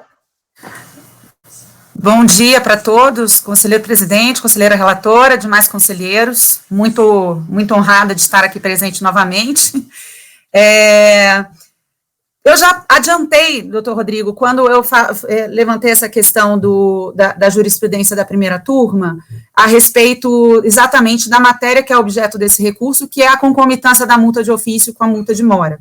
E o ponto aqui que nós queremos destacar na sustentação oral é exatamente esse julgamento ocorrido na primeira turma da Câmara Superior em setembro agora. O número do processo que foi julgado naquela ocasião para quem quiser consultar, porque o acórdão já foi formalizado, o 10.665.001.731.2010.92, ele foi julgado pela primeira turma pelo voto de qualidade, fazendo prevalecer nesse processo específico o entendimento de que, nesses casos de aplicação concomitante da multa, deve ser aplicado, sim, a súmula 105, mesmo que posterior ao exercício de 2006, porque a alteração legislativa que foi incorrida não alterou o racional da súmula, que é no sentido de que a concussão deve ser aplicado, no caso concreto, o princípio da concussão. Então, a penalidade mais grave se aplica na penalidade mais branda. E, nesse caso, é exatamente o que ocorre. Você está aplicando duas penalidades, uma pela antecipação do pagamento do tributo e a outra no final do ano, quando se verifica se realmente é devido o tributo ou não. Nós contribuintes, entendemos, né, especificamente a Lunelli nesse caso, entende que a aplicação concomitante é um dissenso, é uma falta de... não tem sentido essa aplicação concomitante, porque na medida em que, se no final do ano eu constato, por exemplo, que não existe tributo a pagar, não há sentido para a aplicação da multa, e mesmo assim ela é aplicada em relação tanto ao fechamento do exercício, quanto às antecipações, as estimativas. Então, nesse sentido, nós pedimos a aplicação desse entendimento. O voto que foi prolatado é do conselheiro Caio Neder Quintela, e está muito bem fundamentado, traz toda a questão da alteração legislativa, que, de fato, não há nenhuma implicação para o exercício de 2007 em diante. A alteração foi feita em julho de 2007, e ele entende, e ali concordamos, que realmente se aplica o racional da súmula 105, que afastou essa aplicação concomitante em razão, inclusive, do princípio da concussão. É o que temos, pedimos aí a manutenção do julgado recorrido. Conselheiro Rodrigo, muito obrigada. Antes da doutora Vanessa... Obrigado, doutora Camila. Antes da doutora Vanessa votar, poderia repetir qual que é o acórdão da Câmara Superior que reverteu a posição, por favor? Eu vou lhe falar o número do acórdão. Eu falei o número do processo, mas eu estou com um acórdão aqui, é o 9101-005-080, conselheiro Andrada. Obrigado, Camila.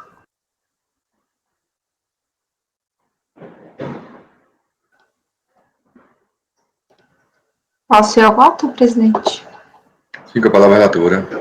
Tá. Então, estou admitindo o recurso da Fazenda por atender os pressupostos de admissibilidade, devendo então ter prosseguimento. Então, no mérito, a Fazenda insurge-se quanto ao entendimento do acórdão recorrido com relação ao afastamento da exigência da multa isolada por fato de recolhimento de estimativas concomitantemente com a multa de ofício, para os valores lançados nos calendários de 2005, 2006 e 2007. Com relação às exigências relativas aos anos calendários de 2005 e 2006, a questão encontra-se, pacificada com a súmula CARF 105. A multa isolada por fato de recolhimento de estimativas, lançada com fundamento no artigo 44, parágrafo 1º, inciso 4º, da Lei 9430 de 96, não pode ser exigida ao mesmo tempo da multa de ofício por falta de pagamento de R e CSL, apurado no ajuste anual, devendo subsistir a multa de ofício. Portanto, inequívoco o provimento ao recurso especial da contribuinte para reconhecer a impossibilidade de acumulação da multa isolada e da multa de ofício por falta de pagamento de RPJ e CSL nos anos calendários de 2005 e 2006. Quanto ao ano calendário de 2007, também objeto do presente recurso, igualmente se entende por afastar a aplicação da multa isolada acumulada com a multa de ofício em razão dos bens expostos argumentos do voto vencedor, desse acordo que a doutora Camila referiu, que até eu havia buscado na jurisprudência, que é o 9101005080, da primeira turma da Câmara Superior, que foi justamente o julgamento onde houve a mudança de posicionamento, da primeira turma. Então, aqui eu colaciono a ementa desse julgado. Até coloco aqui, a aplicação da súmula CARF 105, também para os períodos posteriores a 2007, e esse julgamento, ele foi por determinação do 19E, da Lei 10.552, até coloquei ali o dispositivo, que em face do empate no julgamento foi dado provimento ao recurso especial, então fazendo prevalecer essa posição. Então, a partir de então, a jurisprudência da primeira turma da Câmara Superior. Então, aqui eu trago a fundamentação também do acórdão, do conselheiro Caio, trazendo essa aplicação. O tema da aplicação acumulada das multas isoladas e de ofício vem sendo largamente discutido no âmbito do contencioso administrativo tributário federal há décadas, sendo inclusive objeto da súmula CARF 105. Verbete este que exprime a posição institucionalmente pacificada sobre a matéria. Corre que entende a relatora, então, ficou vencida, né, que a súmula CARF 105 aplicar-se apenas aos fatos jurídicos ocorridos antes do ano calendário de 2007. Esta alteração legislativa promovida aquele tempo no artigo 44 da Lei 9430 pela Lei 11.488 de 2007, que acabou revogando o inciso 4º do parágrafo 1º, expressamente mencionado na súmula. Porém, também há muito, este conselheiro firmou seu entendimento no sentido de que a alteração procedida por meio da Lei 11.488 de 2007 não modificou o teor jurídico das prescrições punitivas do artigo 44 da Lei 9430, apenas vindo para cambiar a geografia das previsões incutidas em tal dispositivo e alterar alguma de suas características, como, por exemplo, a percentagem da multa isolada e afastar a sua possibilidade de agravamento ou qualificação. Então, assim, independentemente da evolução legislativa que revogou os incisos do parágrafo 1º do artigo 44 da 9430 e deslocou o item que carregava a previsão da aplicação da multa isolada, o apenamento acumulado do contribuinte por meio de duas sanções diversas pelo simples inadimplemento do RPJ da CSL, não foi afastado pelo legislador de 2007, subsistindo incólume no sistema jurídico tributário federal.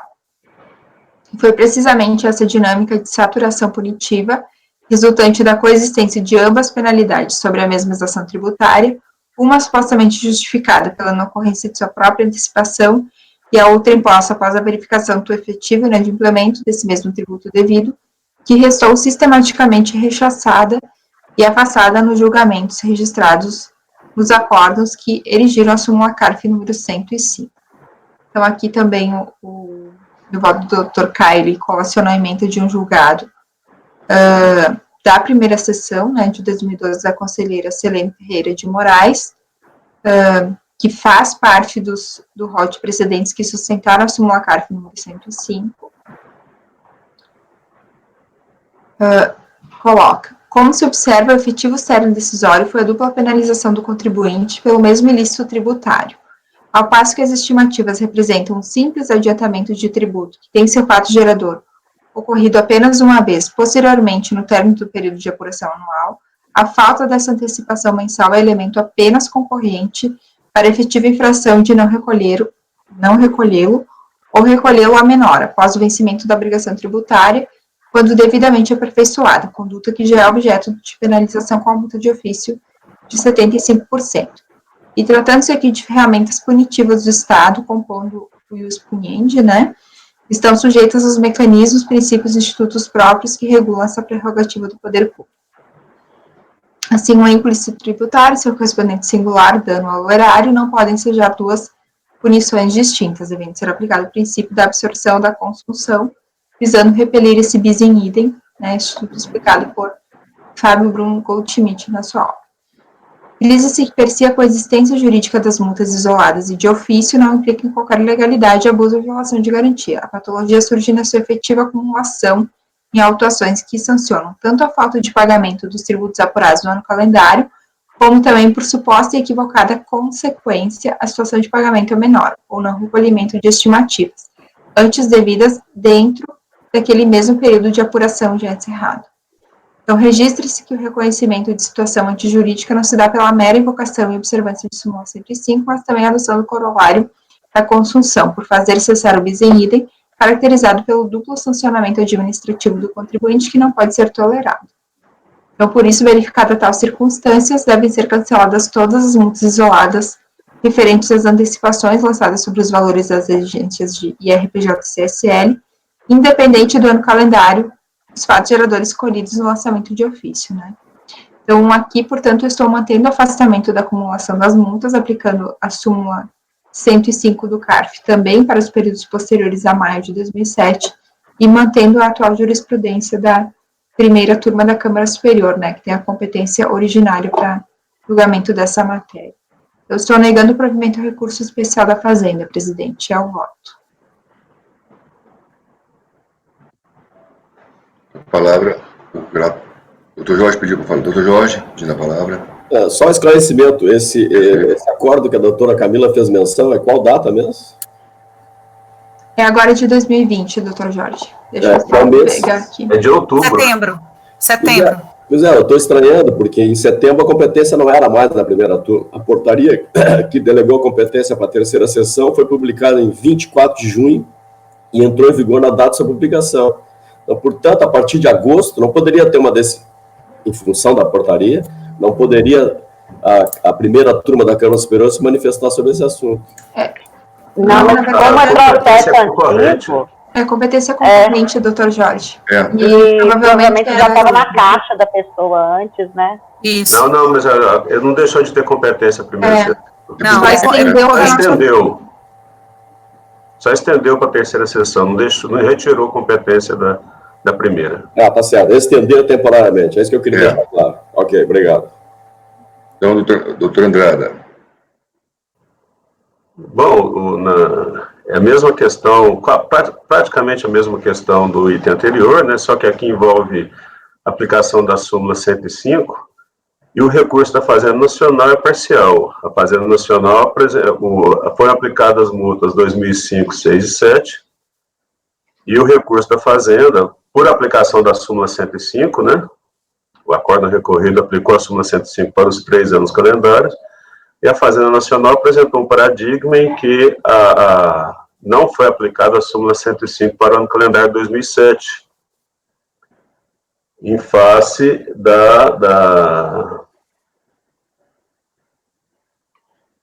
da vigência, né, da Lei 11.488 de 2007. Então, o objeto do recurso da Fazenda é a aplicação da súmula CARF 105 a partir do ano calendário 2007, ou seja, a partir da Lei 11.488 de 2007.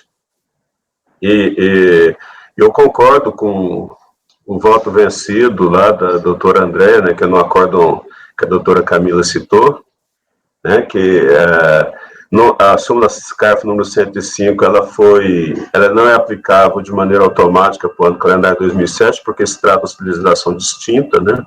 O objeto da súmula CARF 105 é a legislação não vigente em 2007, né? Então, não entendo cabível a aplicação da súmula CARF número 105 para o ano calendário 2007,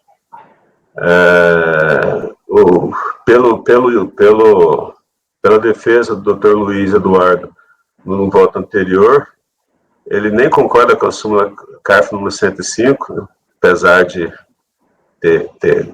ser vinculante, mas eu concordo com o raciocínio. Eu concordo com o raciocínio do Dr. Luiz Eduardo expôs. Agora, para o ano calendário 2007, nem pensar, né? Aí não é aplicação da súmula CARF número 105. Pode até usar, como a doutora Vanessa usou, e o voto que ela citou também usou, que o fundamento seria equivalente ou parecido, né, para manter o mesmo entendimento da súmula CARF, número 105. Então, com a devida vênia, eu dou provimento ao recurso da Fazenda Nacional. Abro divergência, presidente.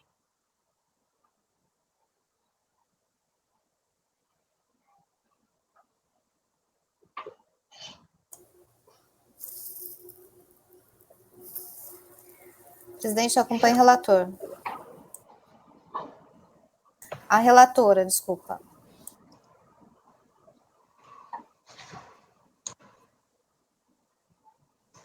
Estava desligado. Doutor Luiz. Presidente, para começar, eu queria fazer uma pequena referência ao princípio da consunção. Foi colocado pela patrona como princípio da concussão. Não, que eu conheço o princípio da consunção.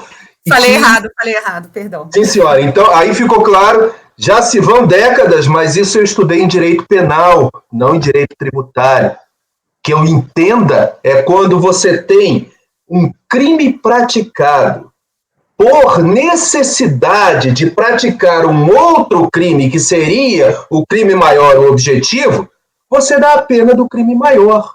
O exemplo é um crime de dano por quebrar uma janela na tentativa de furto. Isso é o que eu me lembro dos meus alfarrábios de direito penal, que nunca foi minha área de atuação.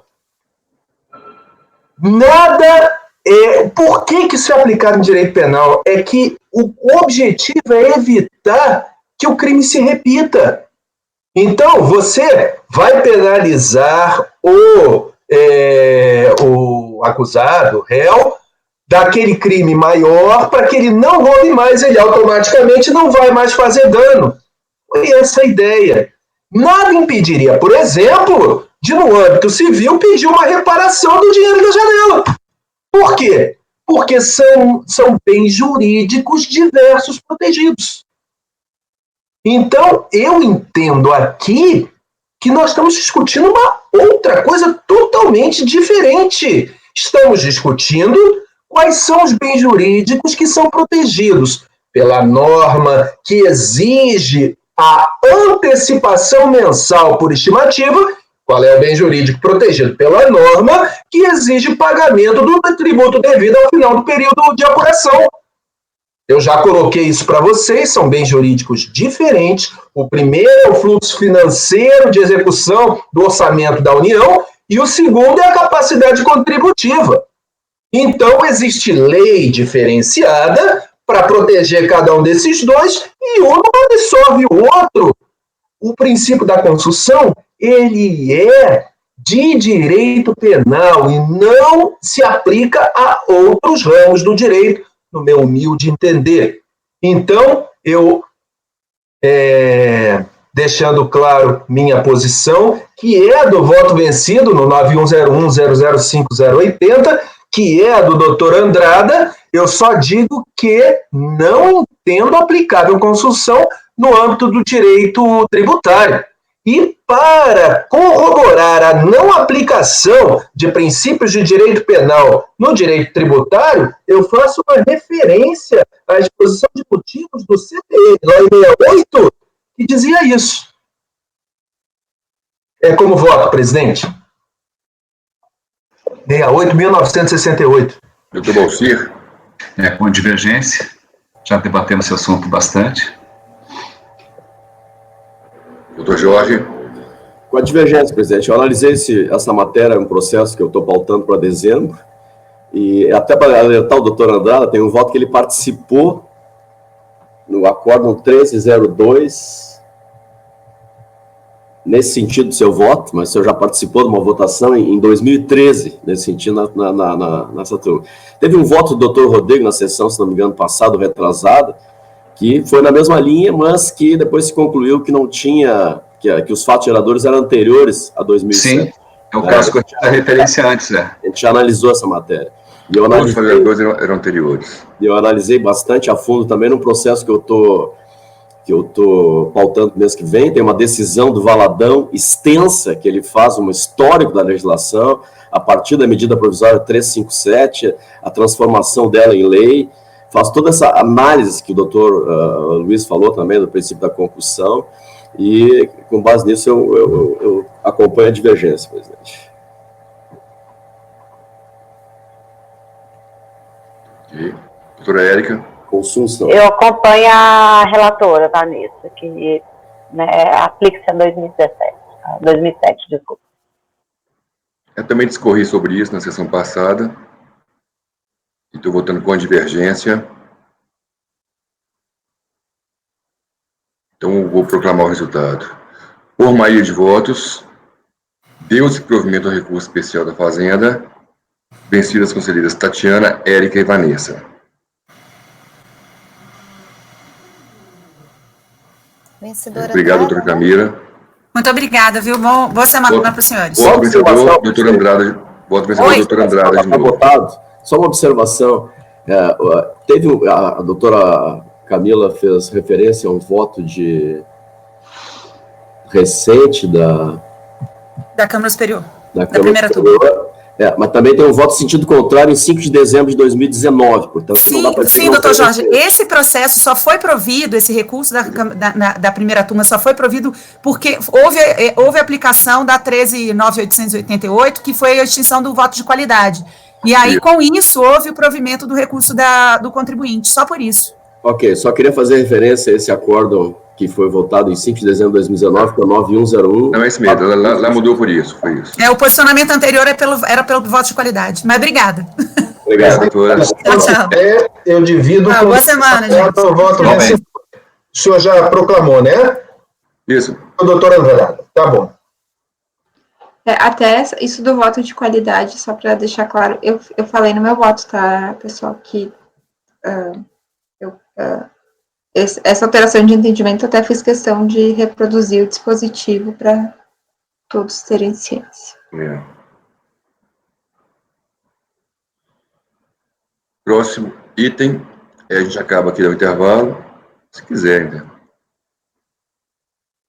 Vai ter um acompanhamento também, item 26, doutora Vanessa.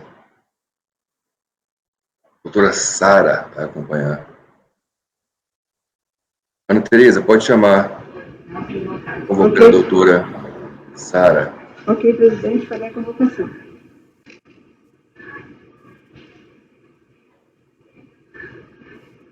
Item 26.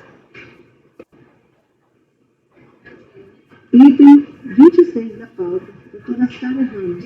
Seu processo será julgado agora. Por favor, verifique mensagem privada no chat. Perfeito, Ana Tereza.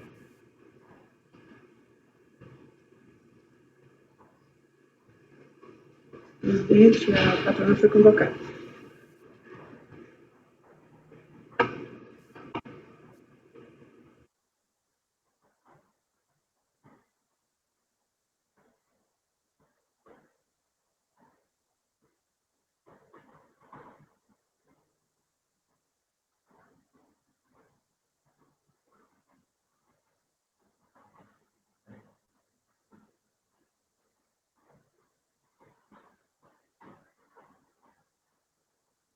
Deu pau no meu Word aqui, não consigo abrir o voto da Vanessa.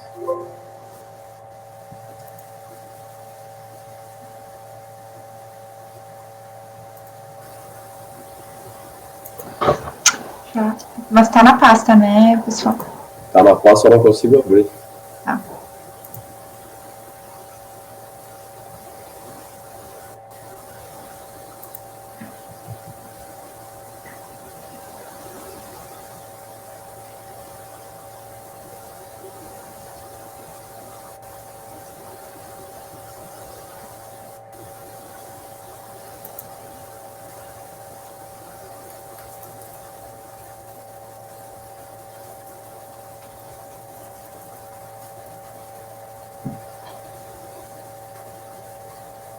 Mas nesse caso é a súmula 105, doutora Vanessa? Não.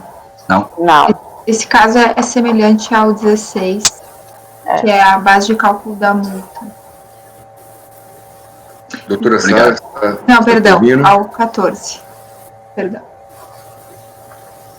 Bom dia, conselheiro, estou ouvindo sim. Bom dia. Perfeito. Item 26 da pauta, recorrente Kellogg, do Brasil, interessado Fazenda. Com a palavra a relatora, a doutora Vanessa. É só acompanhamento, presidente, ou é sustentação oral? Doutora Sara vai fazer sustentação? Só acompanhamento. Tá. Obrigado. Então, aqui é um recurso especial de divergência interposto pelo contribuinte, buscando reforma do Acórdão 14.01.001.540, de 4 de fevereiro de 2016, proferido pela primeira turma ordinária da 4ª Câmara da primeira sessão, que negou o provimento do recurso voluntário. A ementa foi nos seguintes termos. A multa isolada pelo descumprimento de recolhimentos antecipados deve ser aplicada sobre o total que deixou de ser recolhido, ainda que a apuração definitiva após o encerramento do exercício redunde em montante menor. Pelo princípio da absorção ou consunção, contudo, não deve ser aplicada a penalidade pela violação do dever de antecipar, na mesma medida em que houver aplicação de sanção sobre o dever de recolher em definitiva. Sabe aquela até o montante em que suas bases se identificaram, que não ocorreu no presente lançamento. É um recurso voluntário negado. Não resignado com o acórdão, o contribuinte interpôs recurso especial alegando divergência com relação às matérias: cerceamento do direito de defesa, que é falta de apreciação de argumentos, retroatividade benigna, extinção dos créditos de estimativas de IR e CSL por compensação, multa isolada, lançamento depois do final do exercício. Então, eu trouxe aqui Especifico aqui os paradigmas trazidos para cada uma das matérias. Foi dado segmento parcial ao recurso especial, nos termos do despacho de 28 de novembro de 2016, que entendeu como comprovada a divergência tão somente com relação à matéria multa isolada ao lançamento depois do final do exercício. Então, o prosseguimento parcial do recurso foi confirmado em sede de despacho, que rejeitou o agravo interposto pelo contribuinte. A Fazenda Nacional apresentou contrarrazões, postulando a negativa de provimento. É o relatório. Voto. O recurso especial interposto pelo contribuinte, então, atende aos requisitos de admissibilidade, devendo, portanto, ter prosseguimento. No mérito, o contribuinte insurge-se quanto ao entendimento do acórdão recorrido quanto à base de cálculo da multa isolada por falta de recolhimento de estimativas quando o lançamento ocorre depois do final do exercício. Então, a pretensão da recorrente merece prosperar. Em relação a essa matéria, conforme parecer normativo número 1 de 2002 da Receita Federal, a própria Receita entende que os valores dos tributos recolhidos mensalmente são meras antecipações do tributo apurado e devido ao final do ano, de modo que, encerrado o exercício financeiro e apurado saldo negativo, saldo de tributo a pagar, não existe mais aquela obrigação de antecipação, mas somente o dever de recolher o tributo apurado ao final do exercício. Então, conforme consignado no voto vencido do julgamento de recurso voluntário, de relatoria do nobre conselheiro Ricardo Marozzi Gregório. Então, aqui também cito o acordo 910005078, que já fiz a leitura quando votei o item 14. A diferença foi que, naquele processo, o contribuinte apurou ao final do exercício base de cálculo negativa. Aqui, embora tenha apurado tributo devido e que seria passível de recolhimento, o lançamento foi feito após encerrado o exercício, né, depois do final do exercício. Então, por isso, não seria mais cabível a aplicação dessa multa, mas apenas a exigência do tributo devido. Então, com base nesses fundamentos, presidente, eu estou para o final aqui do voto, eu estou reformando a decisão recorrida e dando provimento ao recurso especial do contribuinte, né? Esse caso aqui, quando o lançamento é efetuado após o encerramento do exercício, não seria mais cabível a fixação da multa, mas só a exigência do tributo. É o voto, presidente. Semelhante ao 16. Ao 14, na verdade. 14, é. Isso. MRDH. Doutor Andrade, com a palavra. Bom, nós votamos essa matéria no item 14, aqui não é o caso nem de aplicação da súmula CARF 82, nem da súmula CARF número 105. Não tem concomitância de multas aqui para aplicação da súmula CARF número 105. E a exigência da multa, como eu disse naquele julgamento, decorre de exigência legal expressa, né? Artigo 44 da Lei 9.430 de 96. Então, com a devida vênia, eu abro divergência para negar provimento ao recurso especial do contribuinte, presidente. Eu como voto. E doutora Tatiana. Bom, matéria já conhecida agora, né, que a gente já votou também. Excelente voto, doutor Caio, da doutora Vanessa, eu acompanho a relatora.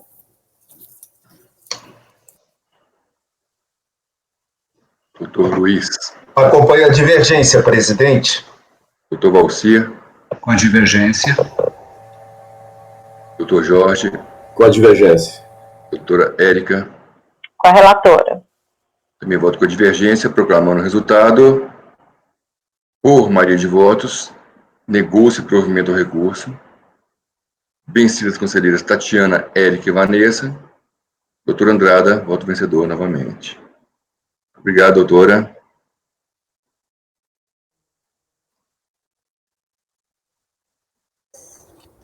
Bom trabalho. Bom dia. Obrigado. Obrigada, bom dia. Intervalo agora, um pouquinho, são 11h10. Vamos trocar até meio-dia. Não, intervalo, presidente. Intervalo? Então, são 11h10, intervalo até 11h20, intervalo. Ok. Encerramos, Luiz, às Item 30 ainda é da primeira? Não, 30 da tarde. Item 30 já é da tarde? É. Então encerramos podemos fazer um intervalo, sim. Mas, presidente, estamos em casa, podíamos dar um intervalo um pouquinho menor. Sim, 5 20 minutos de intervalo em casa? São 10, doutor. Tem 10. Ah, sim, São 10. Tá bom, 10 minutos. Tá bom. Perfeito. 11h20 a gente volta. 12 minutos para ser mais exato. Obrigada, presidente. Até logo.